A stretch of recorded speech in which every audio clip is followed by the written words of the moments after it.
As this is part of my Guardians review series, I'll only be talking about the Guardians aspects of Infinity War. Yes, that does include Thanos because he is vital to the story with regards to Gamora and Nebula. I have such a short time with both of them with Thanos in the previous movies. Like, he appeared in Guardians 1 and that's about it. But you can tell from this movie how much they despise him and they just do not want to be in his presence whatsoever. And rightfully so for what he does for Nebula in this. Like, he's like hooked her up to some damn torture machine and like he's clearly been there for quite a while. I also quite like the progression that we have for Star-Lord and Gamora in this movie. Like, they're actually in a relationship, you know, she's dancing with him. A lot of stuff has obviously come from Guardians 2 and they've progressed. It's nice to see, and like there is such a huge payoff in this movie, but it is a little bit bittersweet as well because it is effectively the last time we see Gamora, or this version of her, because she dies. And it is such a brutal kind of death because she's just laughing at Thanos, kind of enjoying herself, like, haha, you know, you've lost, you know, there's nothing you love.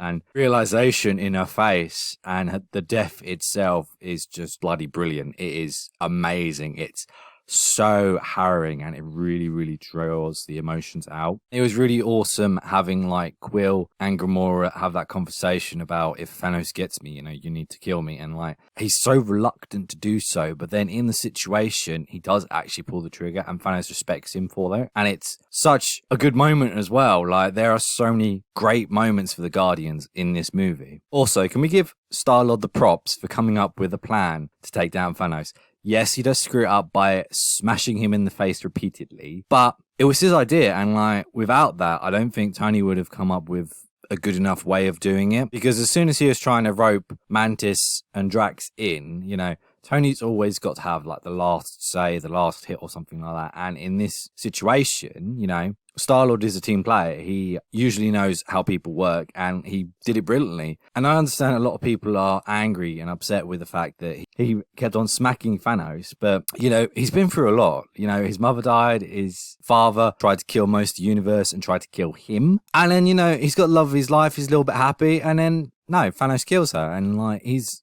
just broken and he just lashes out. It's just perfectly normal. Did quite like the Rocket story as well with Thor, but apart from Rocket, you know, having like a bit of an emotional moment with Thor, trying to see if he's alright and stuff like that, it's not a whole lot that really draws you in. It's very much Thor is the lead and Rocket and Groot are supporting him. So in this instance, I actually prefer the Star-Lord story because I thought it was a lot more interesting and much more in-depth. I had an absolute blast watching this. Like, it is seriously a good film. It is definitely one of the best MCU movies. Like, there is no competition. Like, the amount of things it does with all the characters, not just the Guardians, are phenomenal and it is brilliantly done.